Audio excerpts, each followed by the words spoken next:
Bismillahirrahmanirrahim. Assalamualaikum warahmatullahi wabarakatuh.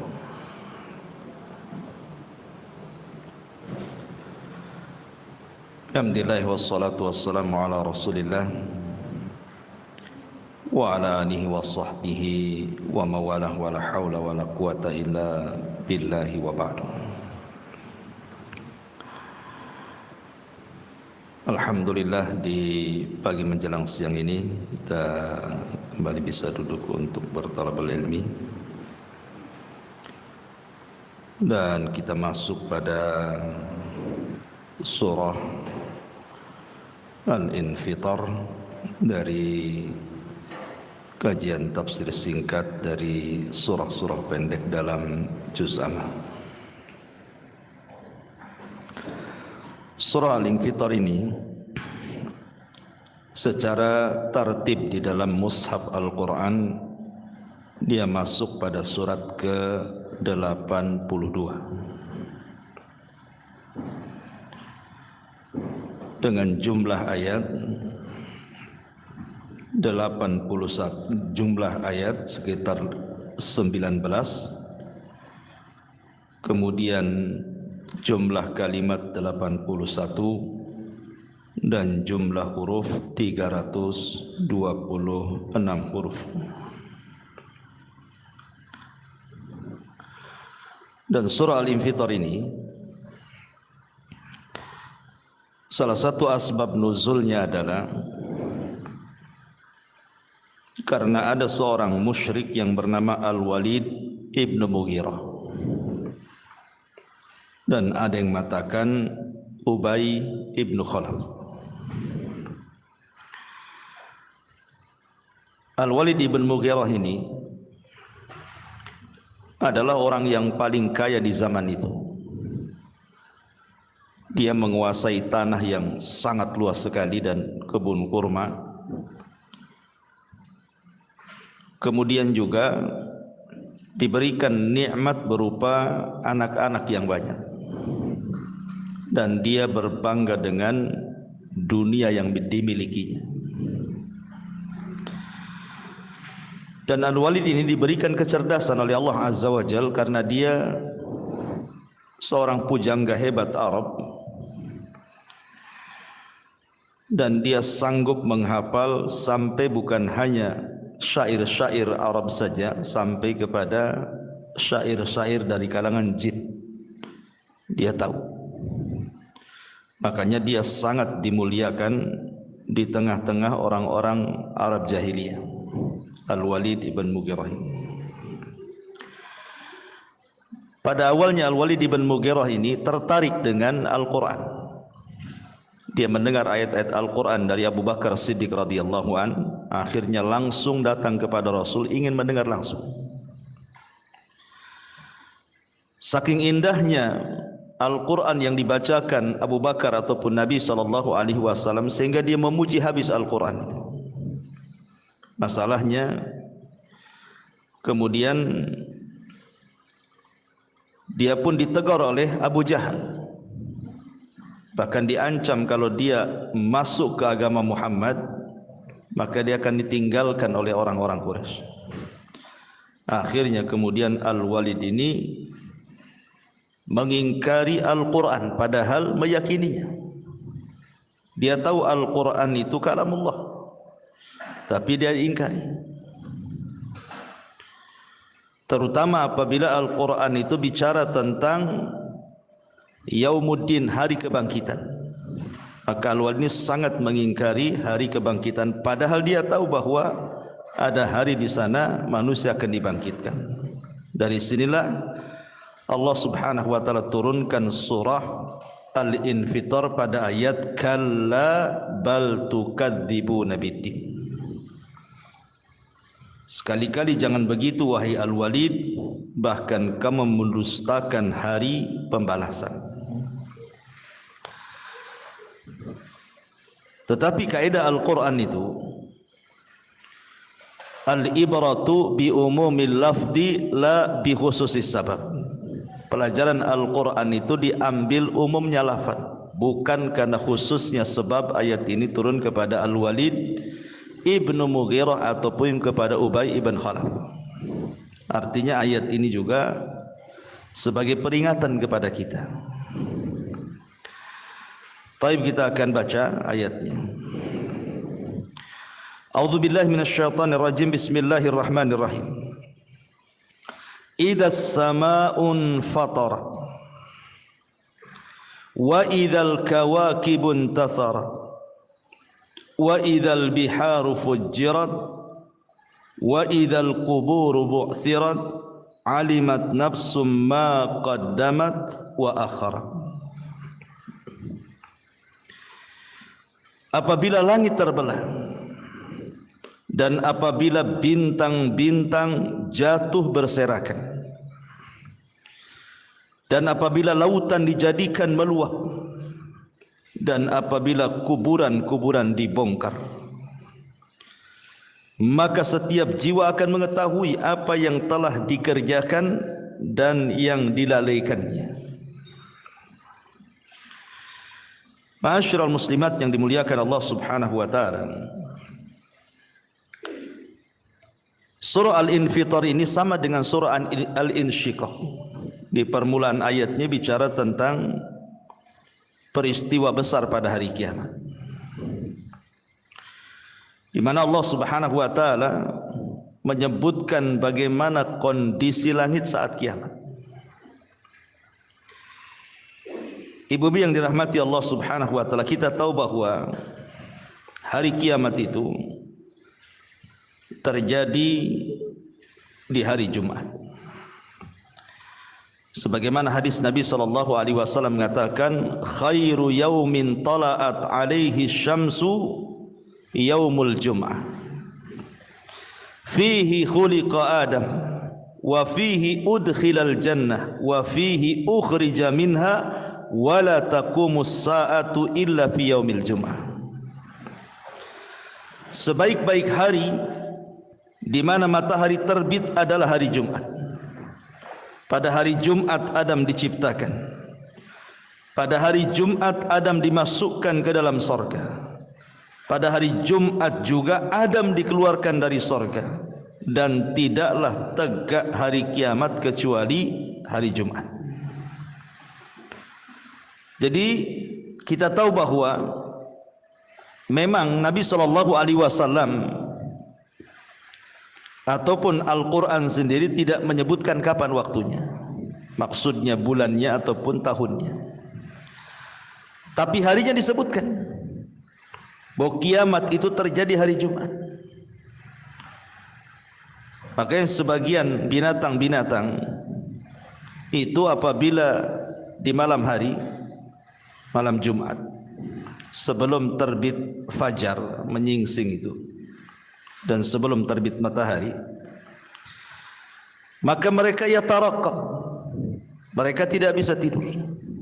Dikhawatirkan tidak ada fajar lagi dan tidak terbit lagi matahari. Maknanya ketika itu terjadi berarti kiamat dibangkitkan.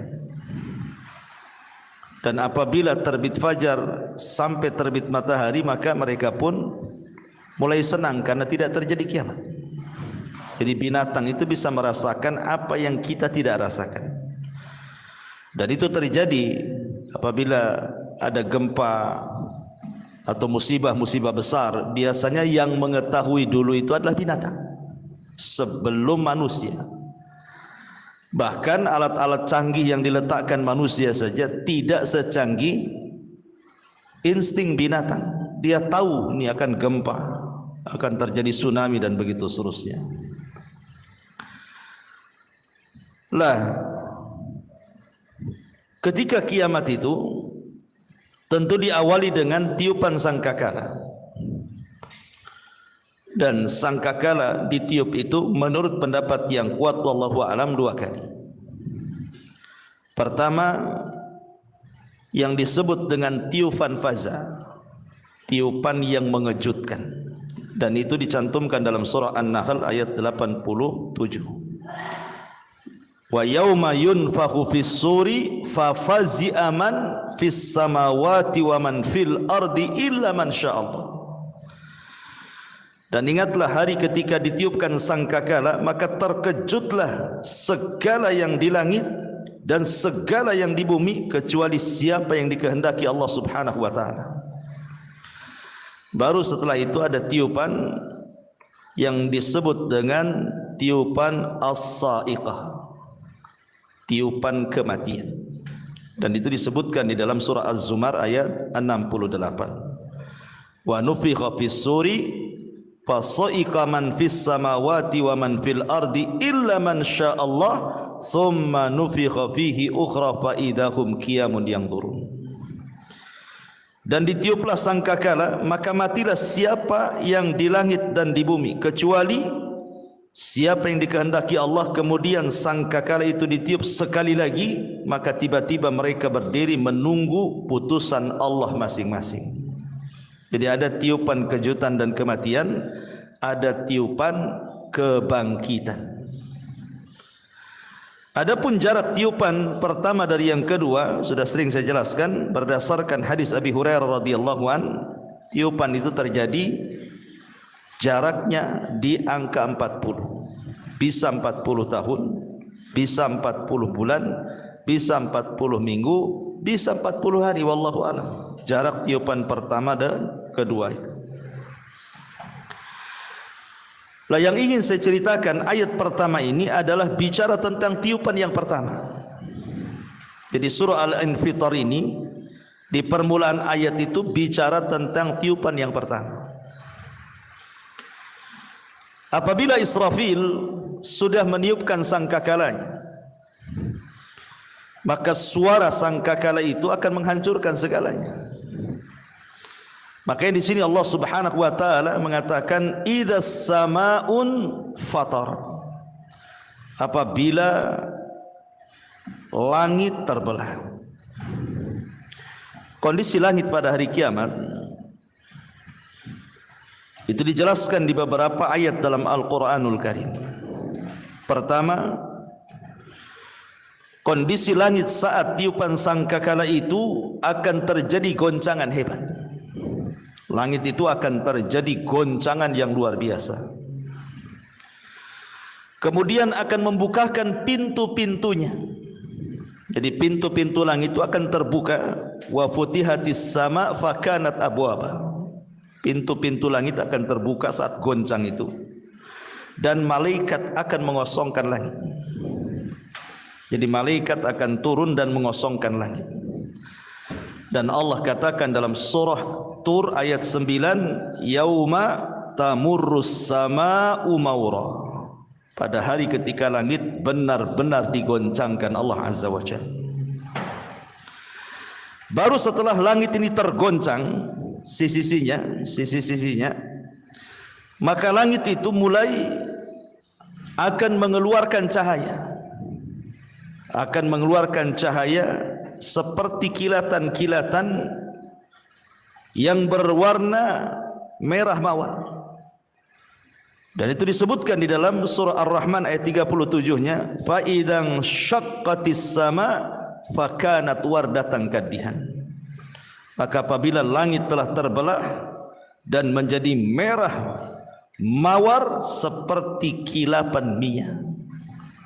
Jadi terjadi kilapan cahaya merah mawar, baru setelah itu langit akan terpecah belah. Dan Allah katakan di dalam Al-Qur'anul Karim surah Al-Muzammil ayat 18, as-sama'u munfatirum bi. Maka langit pun menjadi pecah belah. Dan itu sama dengan ayat yang kita baca di mana Allah Subhanahu wa taala mengatakan idzas sama'un fatarat. Jadi terbelahnya langit setelah terjadi goncangan dan terjadi kilapan berwarna merah mawar itu. Seperti minyak gitu ya. Ma'asyiral muslimat yang dimuliakan Allah Subhanahu wa taala, baru kemudian kenapa apa yang menjadi langit itu terbelah? Ada yang mengatakan bahwa langit terbelah itu karena ada dukhan. Ada asap pekat yang sangat hitam yang membelahnya. Sebagaimana Allah Subhanahu wa taala mengatakan fartaqib yauma ta'tis sama bidukhanim mubin. maka nantikanlah hari ketika langit mendatangkan kabut asap yang tampak jelas yang meliputi manusia. Dan Allah katakan, hadza adzabun alim. Inilah adab yang sangat pedih. Ma'asyiral muslimat yang dimuliakan Allah Subhanahu wa taala, baru setelah itu maka bintang-bintang akan berguguran. Kalau sudah langit pecah, secara otomatis bintang akan berjatuhan. Dan Allah katakan dalam surah At-Takwir, wa idzan nujumun kadarat. Dan apabila bintang-bintang itu dijatuh-jatuhkan, dan dalam surah Al-Infitar, wa idzal kawakibun tatharat. Dan apabila bintang-bintang jatuh berserakan. Baru setelah itu Allah lenyapkan langit. Sebagaimana Allah mengatakan dalam surah At-Takwir ayat 11-nya, wa idzas sama'u kushitat. Dan apabila langit dilenyapkan. Bagaimana dilenyapkan langit? Karena Allah menggulung langit. Sebagaimana dalam surah Az-Zumarnya ayat 67-nya, wa ma qadarullaha haqqa qadri wal ardu jami'an qabdatuhu yaumal qiyamati was samawat matwiyatun biyaminih subhanahu wa ta'ala amma yusyrikun. Dan mereka orang-orang musyrik itu tidak mengagung-agungkan Allah dengan pengagungan sebagaimana mestinya, padahal bumi seluruhnya dalam genggamannya pada hari kiamat, dan semua langit digulung dengan tangan kanannya. Maha suci dan maha tinggi Allah dari segala perbuatan syirik mereka. Jadi kalau kita lihat tahapan-tahapan langit ini ketika terjadi kiamat, ya, sangat mengerikan sekali, karena nanti langit yang kita lihat hari ini dengan bintang-bintang yang indah luar biasa itu akan digulung dan dijatuhkan. Lah ketika kemudian langit dihancur-hancurkan sedemikian rupa, dan alam semesta serta bumi yang kita pijak ini, sampai Allah mengatakan yauma tubaddalul ard ghairal ardi, pada hari di mana Allah akan ganti bumi dan juga langit dengan bumi yang baru. Disebutkan oleh Ibnu Mas'ud radhiyallahu an, jadi ada salah seorang pendeta Yahudi itu datang kepada Rasul. Pendeta Yahudi ini datang kepada Nabi SAW mengatakan, ya Muhammad, inna najidu anna Allah yaj'alus samawat alal isbi wal aradina ala isbi wasyajar ala isbi wal ma ala isbi wathara ala isbi wasairal khalqi ala isbi fayaqulu anal malik. Fadhahikan Nabi SAW hatta badat nawajiduhu tasdiqan liqaulil habri thumma qara'a wa ma qadarullaha haqqa qadri wal ardu jami'an qabdatuhu yaumal qiyamah. Jadi pendeta Yahudi ini bertanya kepada Rasulullah, wahai Muhammad, sesungguhnya kami dapati dalam kitab suci kami, maksudnya Taurat, bahwa Allah akan meletakkan langit di atas satu jari, pohon-pohon di atas satu jari, air di atas satu jari, tanah di atas satu jari, dan seluruh makhluk di atas satu jari. Kemudian Allah berfirman, akulah penguasa atau akulah raja. Maka Rasul kemudian tersenyum sampai nampak gigi gerhamnya. Kemudian beliau membenarkan ucapan pendeta itu dan mengatakan firman Allah Azza wa Jalla, dan mereka, maksudnya orang-orang musyrik itu, tidak mengagung-agungkan Allah dengan pengagungan yang sebenar-benarnya, padahal bumi dan seluruhnya dalam genggamannya pada hari kiamat. Jadi ketika Allah Subhanahu wa taala karena kemurkaannya menghancurkan langit, menjatuhkan bintang-bintang, meluapkan air lautan dari tempatnya ke daratan dan menggempakan bumi, artinya sudah hancur tuh. Sudah tidak ada makhluk lagi kan. Di sini Allah Subhanahu wa taala akan berteriak, ainal muluk, aina mulukud dunya. Di mana raja-raja dunia? Di mana raja-raja dunia gitu. Mana raja-raja yang pernah mengatakan saya raja? Kemudian Allah mengatakan limanil mulkul yaum. Untuk siapa kerajaan ini? Milik siapa raja ini? Kerajaan ini milik siapa? Tidak ada yang jawab. Maka Allah Subhanahu wa taala menjawab sendiri, lillahil wahidil qahar, untuk zat yang maha satu, yang maha perkasa, lagi maha bisa menghukum segalanya. Ma'asyiral muslimat yang dimuliakan Allah Azza wa Jalla. Dari sini Allah mengatakan idzas samaun fatarat, apabila langit menjadi terbelah. Wa idzal kawakibun tatharat, dan apabila bintang-bintang jatuh berserakan.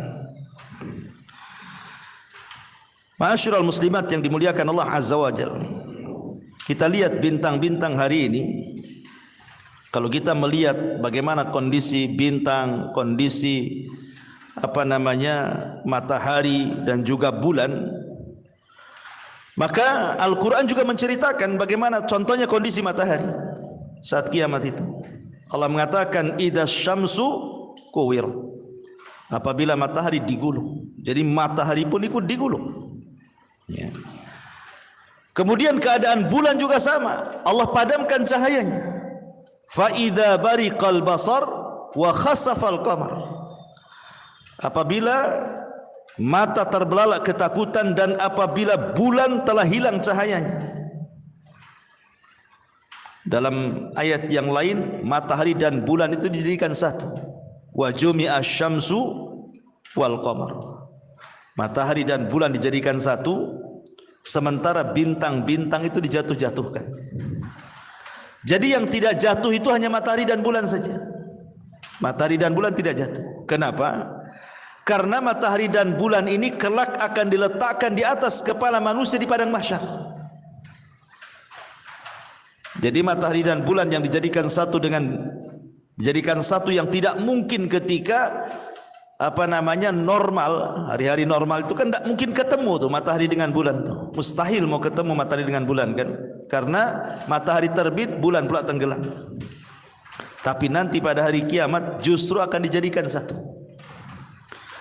Dan apabila manusia sudah masuk ke dalam neraka, yang memang berhak untuk masuk neraka, dan sudah penduduk sorga masuk ke dalam sorga, maka nanti matahari dan bulan itu dipendamkan di neraka. Pertanyaannya, salah apa matahari dan bulan kok dipendamkan di neraka pula? Emangnya dia berdosa? Tidak. Matahari dan bulan dipendamkan di neraka itu hanya untuk membantah para penduduk neraka yang ketika di dunia mereka menyembah matahari dan bulan. Inilah sesembahan kalian ada di neraka, gitu maksudnya. Bukan karena kesalahan matahari dan bulan, karena matahari dan bulan kan enggak bermaksiat. Hanya untuk membantah orang-orang musyrik yang ketika di dunia menyembah matahari dan bulan itu saja.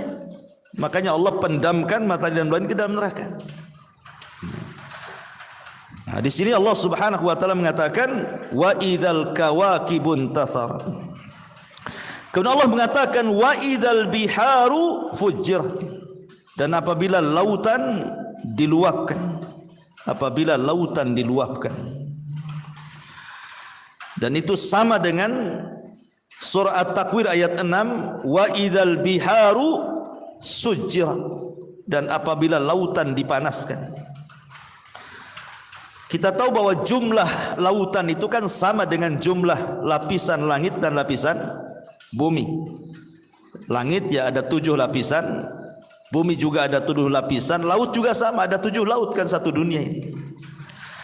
Nanti pada hari kiamat 7 lautan ini dari semua benua ini akan dijadikan satu lautan. Dari 7 lautan dari berbagai macam benua di dunia ini akan dijadikan satu. Kemudian akan diluapkan ke daratan. Yang tadinya lautan itu kalau kita panas, ingin mendinginkan diri dengan memasukkan badan kita ke lautan, justru nanti pada hari kiamat itu lautan jadi panas. Makanya Allah mengatakan wa idzal biharu sujirat, apabila lautan dipanaskan. Setelah dipanaskan baru kemudian ditumpahkan ke daratan. Maka tidak ada satu jiwa manusia kalau terkena kecuali terbakar. Dan ini kita bisa saksikan kan ketika tsunami Aceh saja, lihat. Tsunami Aceh itu habis tsunami banyak orang yang gosong kan gitu. Ya, berarti memang lautan yang ditumpahkan itu kalau memang dia tidak membakar tentu jasadnya kan tidak akan gosong gitu ya. Akannya seperti biasa sajalah kena air itu. Tapi saya lihat itu di YouTube itu ada yang sampai gosong itu, kayak terbakar itu. Padahal terkena air lautan.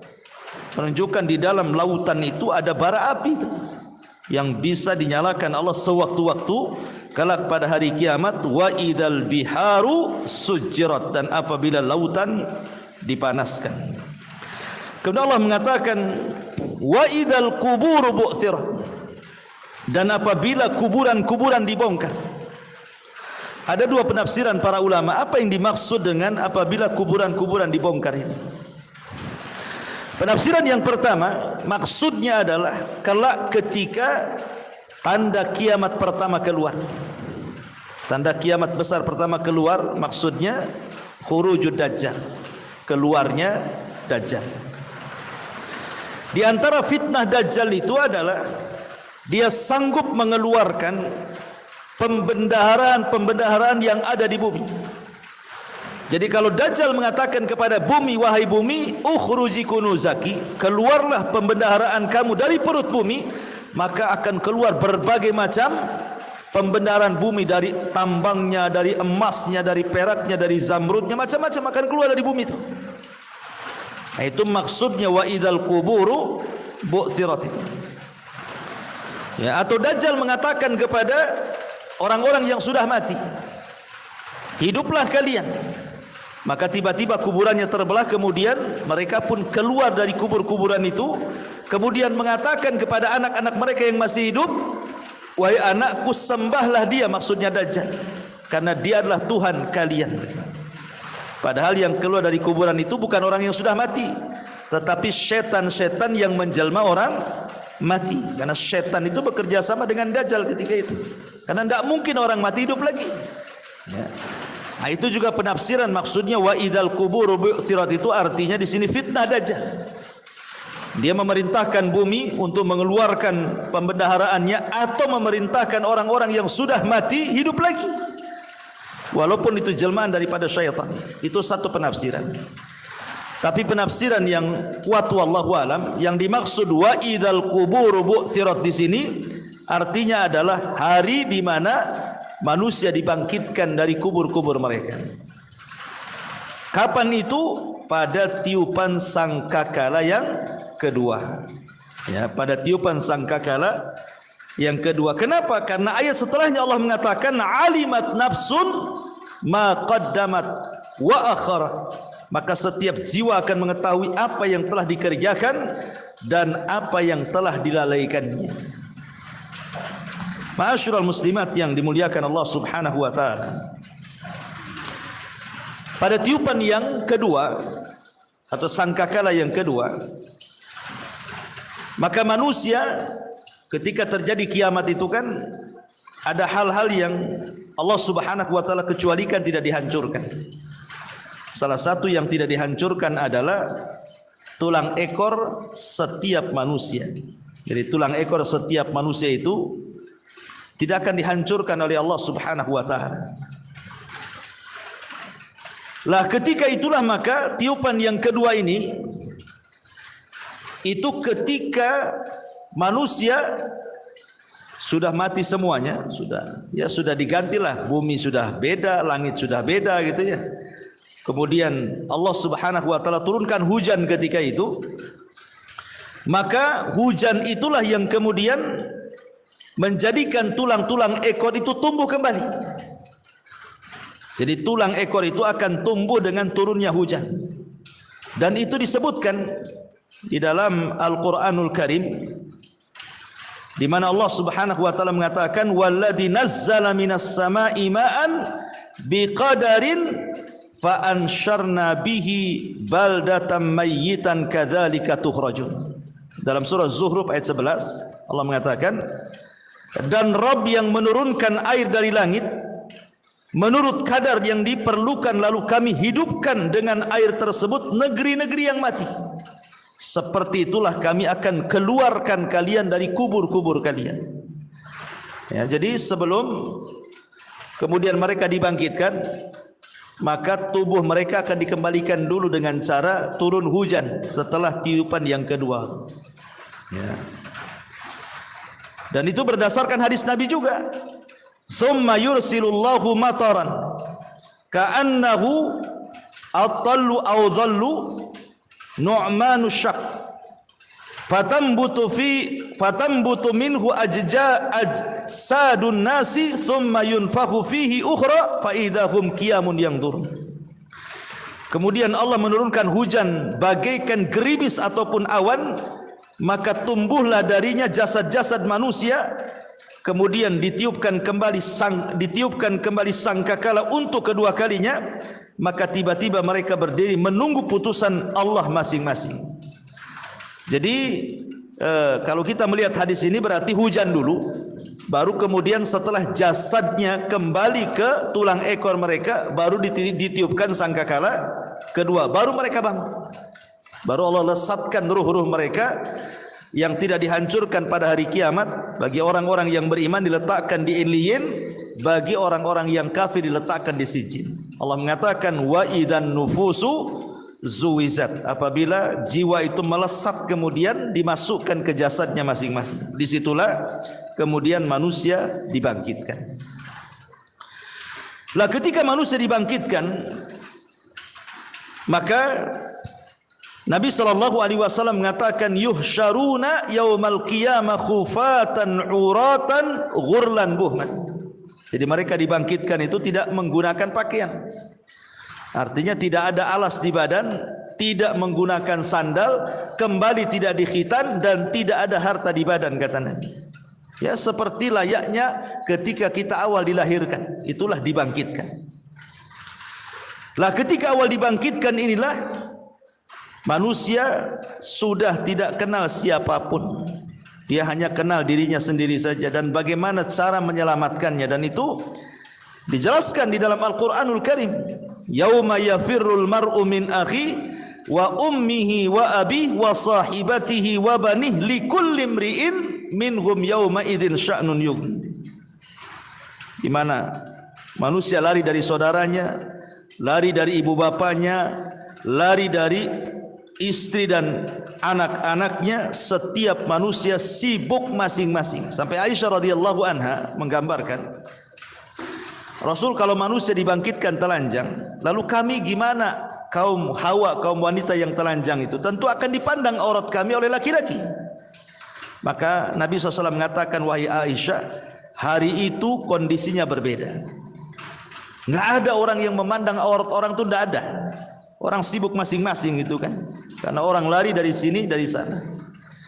Baru setelah manusia itu sudah nggak karuan, yang dari timur ke barat, barat ke timur, ke selatan ke utara, bingung orang itu. Barulah kemudian ada suara panggilan dari jauh sekali untuk berkumpul di satu titik yang disebut dengan mahsyar.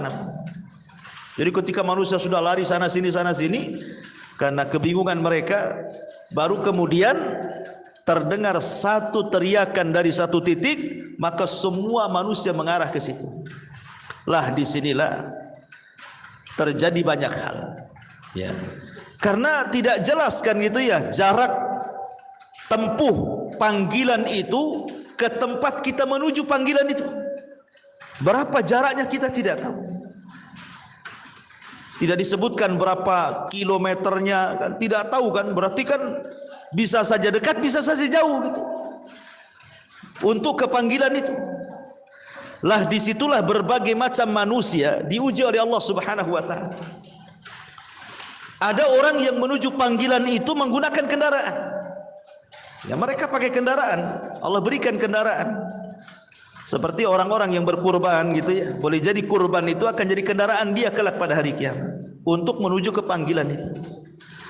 Ada juga mungkin mereka yang menuju ke panggilan itu berjalan dengan kepalanya, kakinya di atas. Ya. Ketika sahabat Nabi SAW bertanya soal orang-orang musyrik yang mengolok-olok Nabi SAW, bagaimana mungkin orang bisa berjalan dengan kepala kaki di atas? Namanya berjalannya kaki dulu kan itu. Maka Rasul mengatakan, zat yang mampu menjalankan kalian di dunia dengan kakinya, dia pun sanggup menjalankan manusia dengan kepalanya. Jadi ada berjalan dengan kepala itu menuju panggilan itu.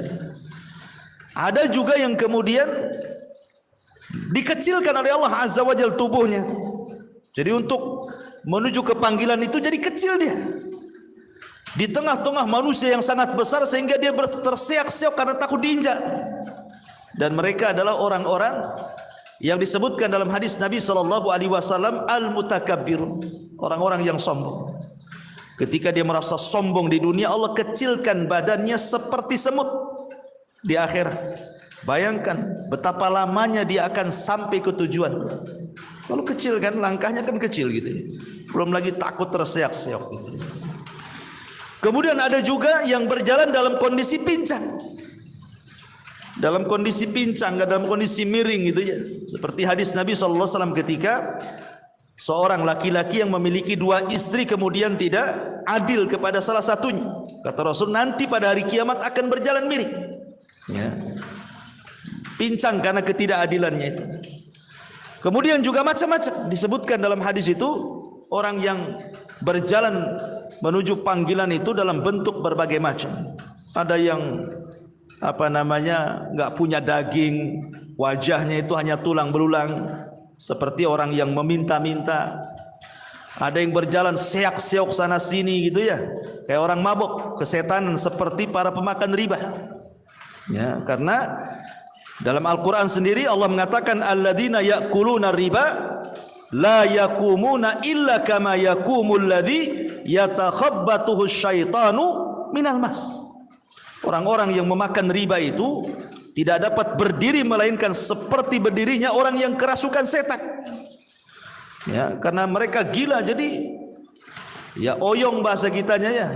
Miring sana, miring sini, orang mabuk. Kapan sampainya ke panggilan itu coba? Makan riba itu. Ya. Dan banyak lagi gitu ya. Seperti Nabi mengatakan ma yazalur rajulu yas'alun nas hatta ya'tiya yaumal qiyamah laisa fi wajhihi muz'atul lahmi. Seseorang yang selalu meminta-minta pada orang lain di dunia, kelak ketika dibangkitkan dalam keadaan tidak ada sekerat daging sama sekali di wajahnya, hanya tengkorak saja ke sana kemari gitu, menakutkan. Subhanallah. Ini mengerikan, tidak bisa kita bayangkan. Coba berapa hari, berapa bulan, berapa tahun sampai ke panggilan itu. Ini manusia sudah kelelahan. Ketika sampai di panggilan itu bukannya enak gitu ya. Manusia akan berdiri lama di situ. 50.000 tahun dijelaskan itu. Tapi sekali lagi ini hanya untuk orang-orang kafir saja. Orang-orang yang beriman tentu tergantung hisabnya. Kalau hisabnya mudah ya tidak lama gitu. Apalagi tanpa hisab ya tidak akan mungkin tinggal di situ langsung direct masuk surga. Tapi di situlah kan banyak peristiwa ya. Seperti akhirnya Nabi SAW menunggu umatnya di telaganya. Karena ketika itu kan matahari didekatkan di atas kepala, kepanasan, haus. Ya, mereka tidak minum, tidak makan kecuali dari telaga Nabi. Ya, umat Islam ia mengikuti telaga Nabi SAW, minum dari situ kalau ditakdirkan minum. Dan Allah mengatakan, Rasul mengatakan bahwa sekali tegukan sudah cukup menghilangkan haus selamanya kalau yang ditakdirkan minum. Tapi apa ada semua manusia itu terkena matahari?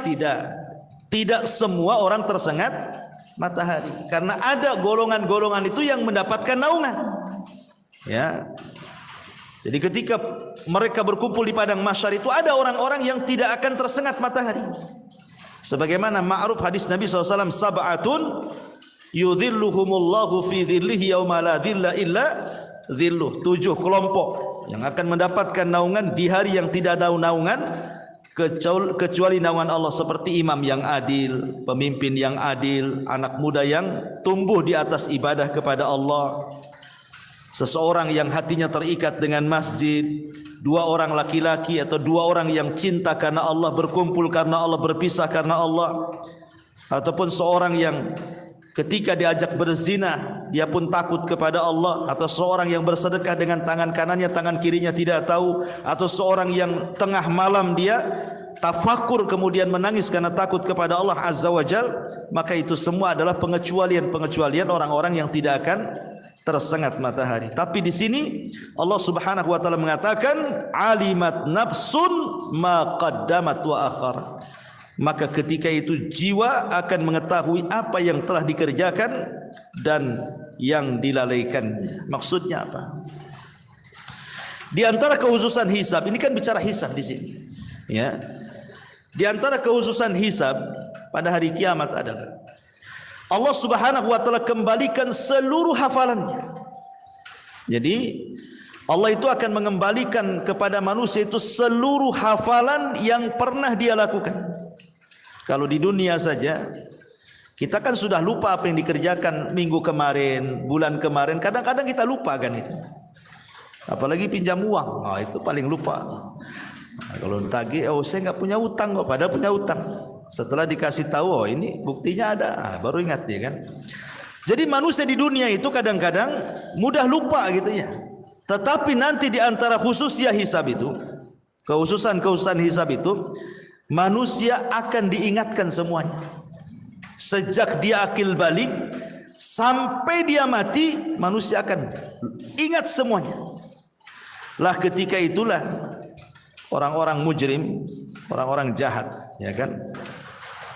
Mereka merasa menyesal dan dikatakan dalam Al-Qur'an surah Al-Kahfi itu ayat 49, wa wudi'al kitab. Dan ketika diletakkan catatan di hadapan mereka, fataral mujrimina mushfikina mimma fihi, maka kamu lihat orang-orang yang bersalah ketakutan terhadap apa yang tertulis di dalamnya. Wa yaquluna, dan mereka mengatakan, ya wailatana ma li hadzal kitab la yughadiru saghiratan wala kabiratan illa ahsaha. Duhai celaka aku, kitab apa ini yang tidak meninggalkan yang kecil dan tidak pula meninggalkan yang besar, melainkan ia mencatat semuanya. Jadi enggak ada lagi, enggak ada yang tersisa dari yang kecil dan juga yang besar kecuali ada catatannya. Kan mengerikan seperti ini. Ya, kok kayak gini catatannya, kok tahu semua gitu ya. Padahal dia sendiri ketika di dunia tidak ingat. Baru setelah membaca catatannya, baru dia pun ingat. Di sini Allah mengatakan alimat nafsun ma qaddamat wa akharat. Maka manusia, setiap jiwa akan mengetahui apa yang telah dikerjakannya dan dilalaikannya. Jadi semua terinci di situ.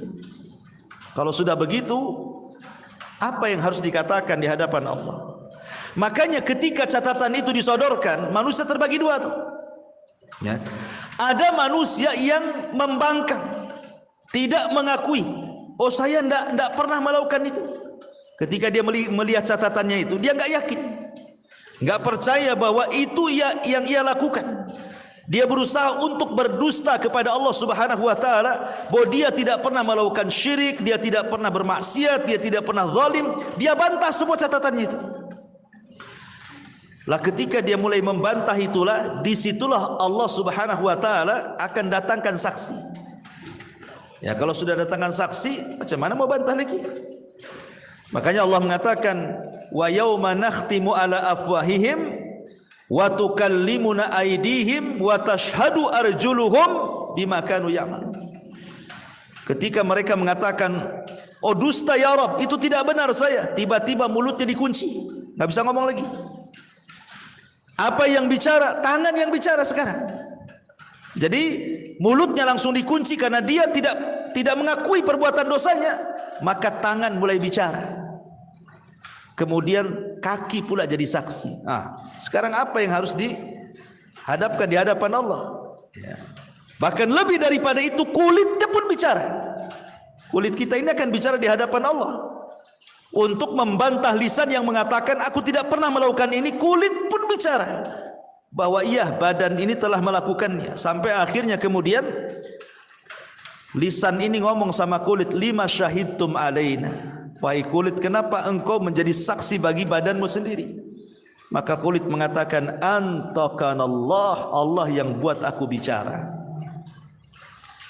Artinya kalau seandainya badan kita jadi saksi ya, ini saja sudah cukup sebenarnya. Tetapi saksi-saksi di akhirat ini bukan hanya sekedar Tangan kita bicara, kaki kita bicara, kemudian kulit kita jadi saksi, bahkan bumi yang kita pijak pun jadi saksi.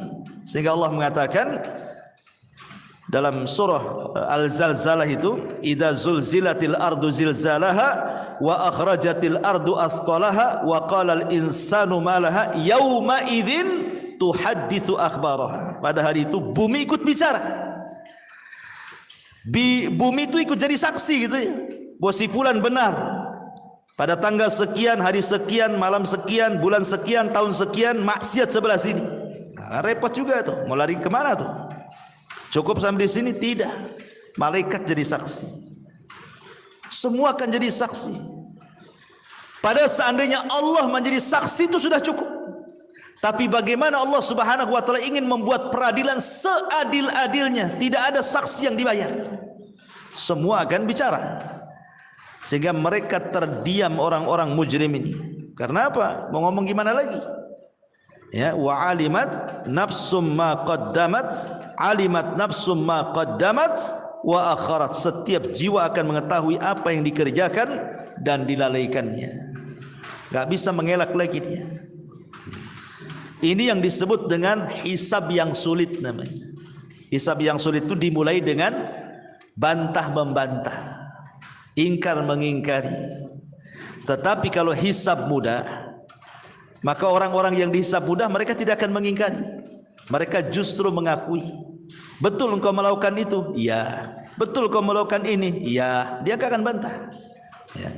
Sehingga ketika Allah bertanya kepada orang-orang yang diberikan hisab yang mudah itu, justru yang ditanyakan itu dosa-dosa kecil. Dosa besarnya tidak ditanyakan. Ketika dia mengakui dosa-dosa kecilnya, maka Allah Subhanahu wa taala akan tutupi dosa besarnya. Dan mengatakan, karena engkau sudah mengakui perbuatanmu, maka dosa-dosa besarmu aku tutupi, aku ampuni. Nah, inilah mendapatkan hisab yang mudah. Karena ada hisab yang sulit, ada hisab yang mudah. Makanya kata Rasul, man nukisha halak. Siapa yang saat dihisab dia bantah membantah, dia tidak terima gitu ya, dia pun akhirnya membantah apa yang ada di catatan, hancur dia, celaka dia kata Rasul.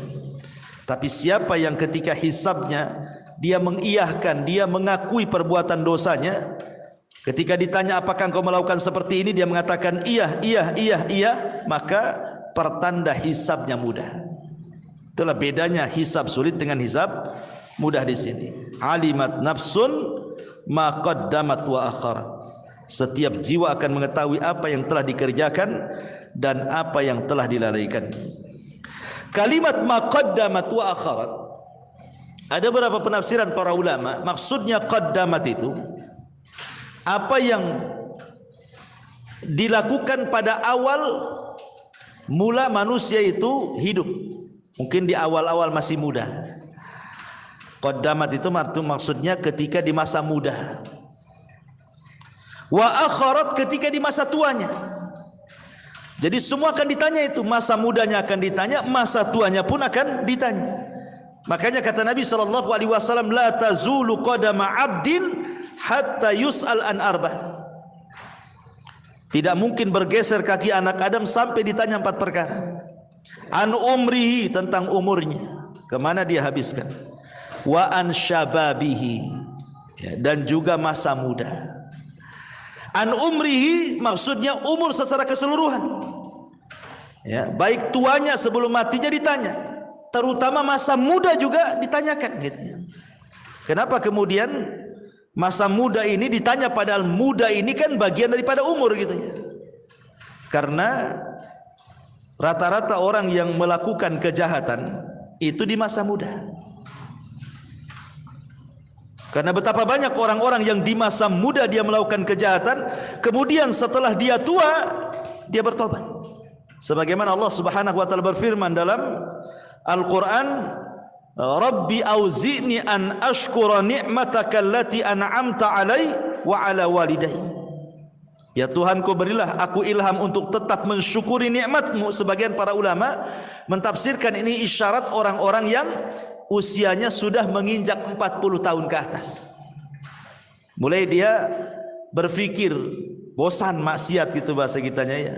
Sudah mulai pengen tobat, pengen hijrah, pengen baik, ya, sudah mulai 50, 60 kan sudah mulai dia bosan dengan maksiat itu. Ya.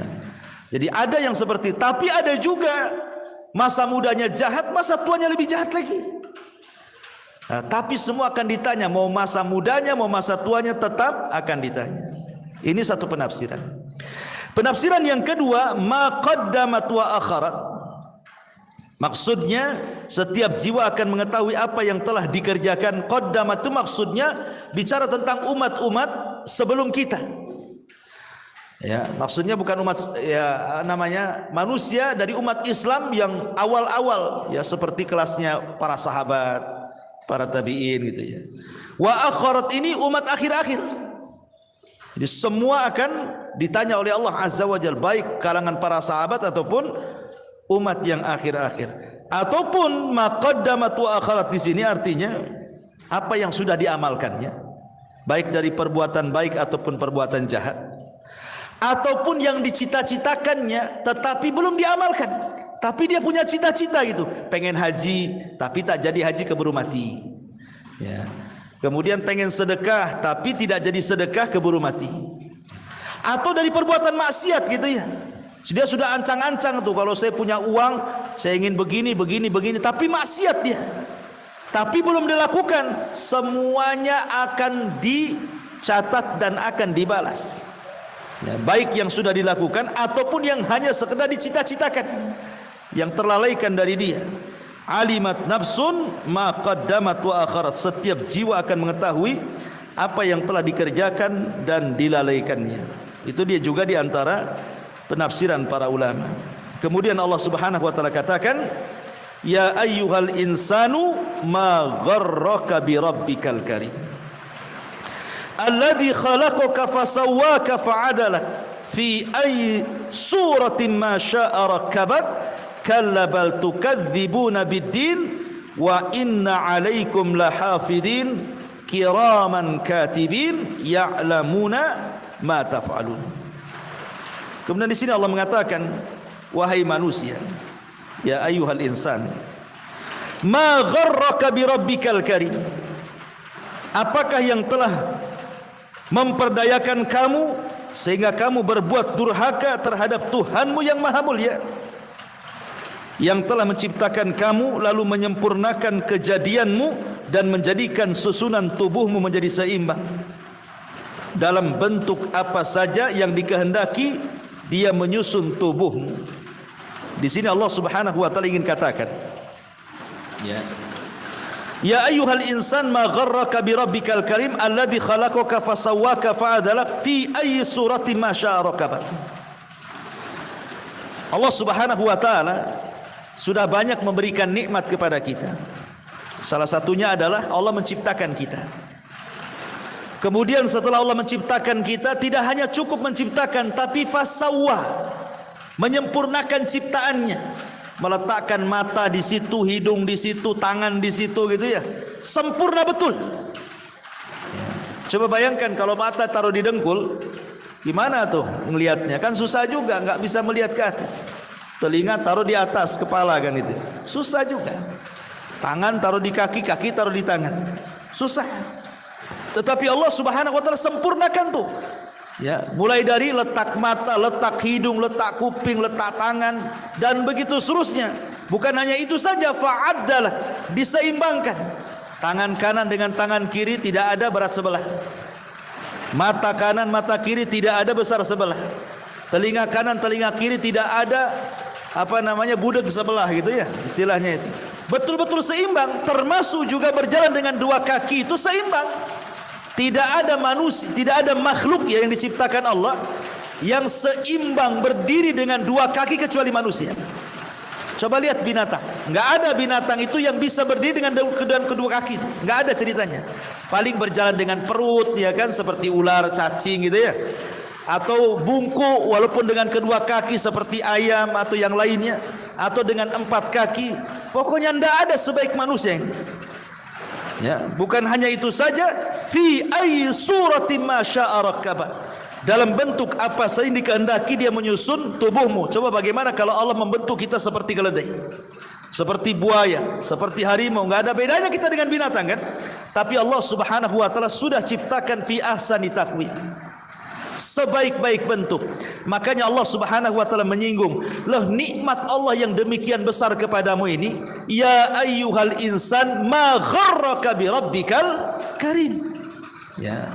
Wahai manusia, apa yang menyebabkan kamu melakukan tipu daya kepada Allah Subhanahu wa taala, Tuhan yang telah memuliakan kamu?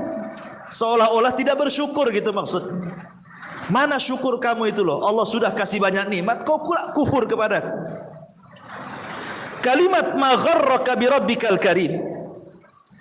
Apa yang memperdayakan kamu untuk berbuat durhaka kepada Allah Azza wa Jalla? Ada beberapa perkara yang manusia itu menjadikan dia durhaka kepada Allah Azza wa Jalla dan tertipu di dunia. Di antaranya adalah pertama, al-jahlu, kejahilan. Orang durhaka kepada Allah dan tertipu di dunia ini, kenapa? Karena kejahilan. Dia karena bodoh, ya. Karena jahil terhadap Allah, jahil kepada Rasul, jahil kepada agama. Makanya kejahilan inilah yang pertama kali manusia durhaka kepada Allah. Orang jahil ini mudah durhaka karena dia tidak tahu. Karena kejahilannya tidak tahu, harusnya solat dia tidak solat kan itu ya. Harusnya zakat tidak zakat, harusnya haji tidak haji, harusnya jangan dilakukan malah dilakukan. Kenapa? Jahil dia. Akhirnya dia pun tertipu dengan kejahilannya, kemudian durhaka kepada Allah Azza wa Jalla. Yang kedua, disebabkan syaitan. Ya. Syaitanlah yang membuat kita durhaka kepada Allah. Lihat Nabi Adam alaihi salatu wasallam di surga. Nabi Adam itu nabi, bukan manusia biasa. Tetapi menjadi membangkang atas perintah Allah karena apa? Karena setan. Setan yang ngasih was-was Adam, makan. Akhirnya makan buah larangan. Akhirnya Adam pun durhaka dengan Allah Subhanahu wa taala. Kemudian yang ketiga, kawan yang jelek, kawan yang buruk. Hati-hati berkawan itu. Makanya Abu Talib itu saat detik-detik wafatnya, sebenarnya Abu Talib itu sudah mengakui agama yang paling hak itu agama Rasulullah. Karena lisannya yang ngomong begitu.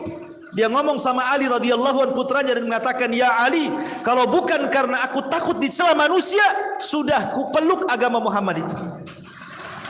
Jadi tidak masuk Islamnya Abu Talib itu karena takut dicela kawan-kawannya. Nah, itulah kawan-kawan yang buruk. Ya, kawan-kawan yang buruk itu akan menyesatkan kita sehingga kita durhaka dengan Allah Azza wa Jalla. Makanya Rasul mengatakan, "Al-mar'u ala dini khalili." Seseorang itu tergantung kawannya.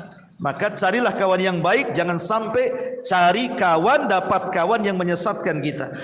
Terlampau cinta dengan harta gitu ya, terlampau cinta dengan keluarga, terlampau cinta dengan pasangan, dengan anak-anak, akhirnya durhaka dengan Allah. Makanya Allah mengatakan, "Alhaakumut takatsur hatta zurtumul maqabir." Yang melalaikan kita dari ketaatan Allah, terkadang berlomba-lombanya kita mengejar dunia. Ya, ini 4 perkara yang menjadikan manusia itu durhaka dengan Allah Subhanahu wa taala. Ataupun saya tambah yang kelima, berdasarkan perkataan Fudail ibn Iyad, karena manusia mengira bahwa Allah Subhanahu wa taala itu Maha Rahim, Allah itu Maha luas rahmatnya.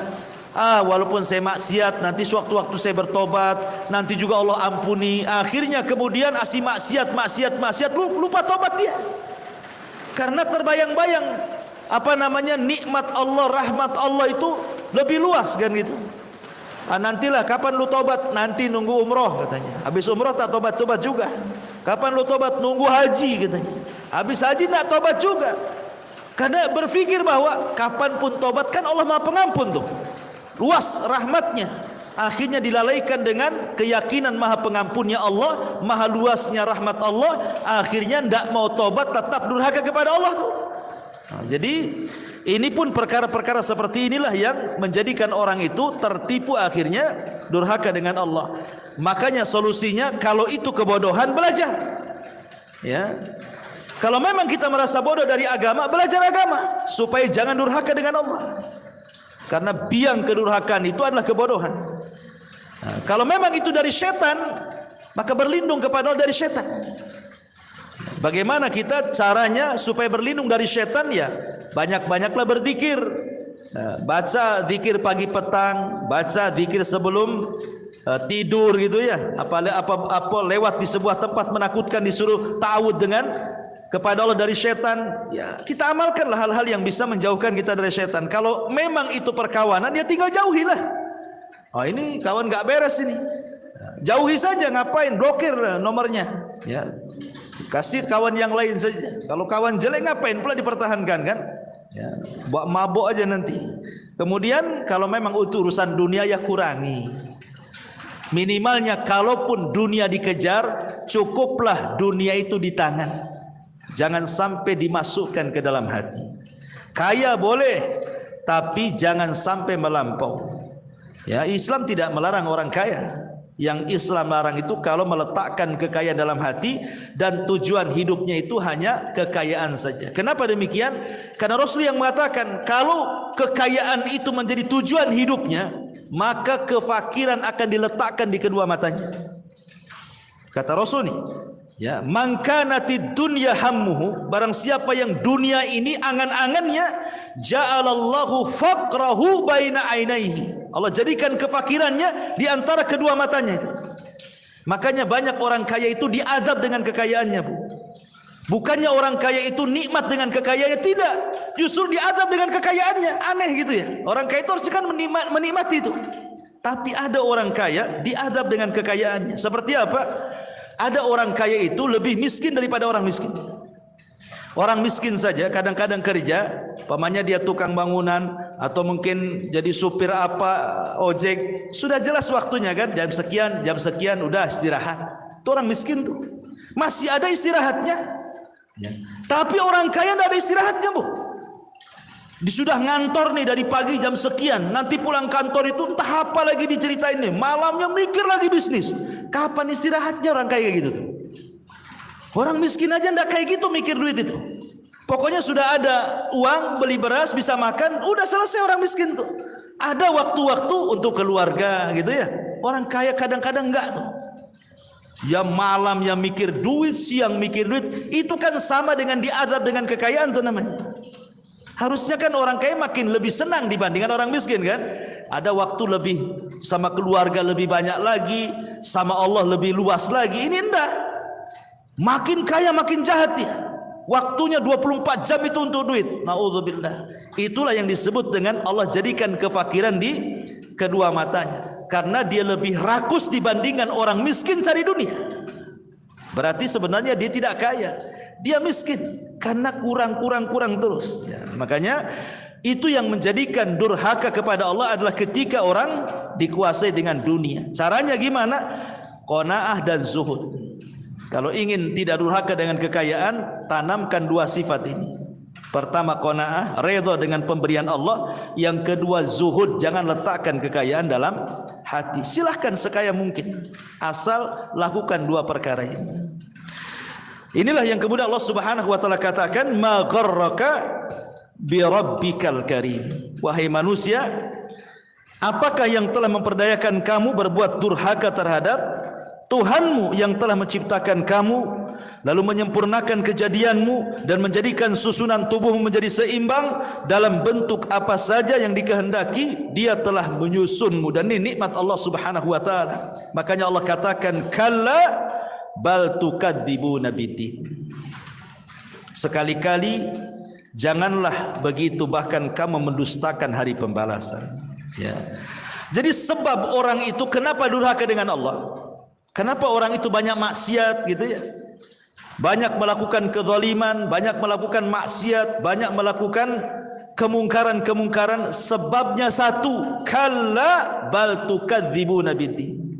Karena kalian tidak yakin bahwa di sana ada hari kebangkitan. Kalau orang yakin di sana ada hari kebangkitan nih, bahwa semua amalan manusia akan dipertanggungjawabkan. Tidak mungkin orang itu melakukan maksiat, karena takut kan, wah saya kalau berzina nanti ini adabnya ini, kalau saya mencuri nanti adabnya gini, kalau saya berdusta nanti adabnya ini, kalau saya bergibah nanti adabnya. Kalau orang yakin betul dengan hari kebangkitan, ada kehidupan setelah kematian, manusia itu akan terlahir baik, Bu, akan terlahir baik. Makanya di antara rukun iman itu adalah al-iman bil yaumil akhir, iman dengan hari akhir. Pertebal iman dengan hari akhir, karena semakin tebal iman dengan hari akhir, maka kita terlahir menjadi orang baik, orang yang jujur, disiplin, tanggung jawab. Kenapa? Karena takut bahwa di sana ada pertanggungjawaban. Ya, samalah dengan orang bekerja di perusahaan. Kalau kalian tidak buat laporan, saya pecat. Apa enggak ketakutan kita buat laporan? Ya. Nah, seperti itulah. Dan ingat bahwa laporan kepada Allah itu sangat teliti. Kadang-kadang manusia bisa dibohongi, tapi laporan kepada Allah tidak bisa. Kalla bal tukadzibuna biddin. Sekali-kali jangan seperti itu. Bahkan kamu mendustakan hari pembalasan. Wa inna alaikum lahafidhin. Dan sungguh bagi kami malaikat-malaikat yang mengawasi pekerjaan. Artinya di sini di kiri kanan kita ini ada pencatat. Kiraman katibin, yang mulia di sisi Allah dan yang mencatat amal perbuatanmu. Maksudnya di kiri kanan setiap manusia itu ada raqib dan juga atid. Dan sudah saya jelaskan dulu bahwa raqib dan atid ini akan mencatat semua perbuatan manusia, semua ucapan manusia, baik yang terkandung dosa dicatatnya, baik yang terkandung pahala dicatatnya, baik yang tidak terkandung dosa ataupun pahala, dua-duanya dicatat. Semua dicatat, tidak ada yang tidak dicatat. Semua dicatat. Bahkan Imam Ahmad ketika dia sedang sakit parah, dia itu hanya bilang aduh bahasa kitanya. Saking sakitnya Imam Ahmad bilang aduh gitu ya, mungkin bahasa kita ya. Ngereng lah, gimana orang sakit itu kan pasti ada erengan gitu ya dari lisannya.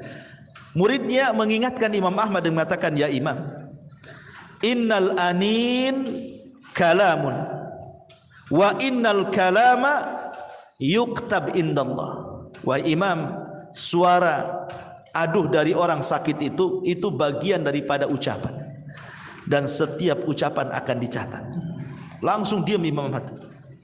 Dia merasakan sakit, diam tidak bersuara ketika diingatkan muridnya tuh. Ya itulah Imam Ahmad ibn Hanbal rahimahullahu taala kan gitu ya.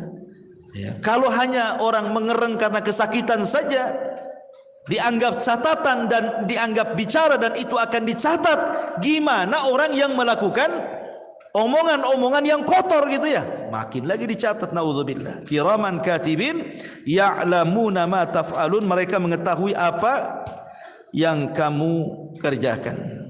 Ya.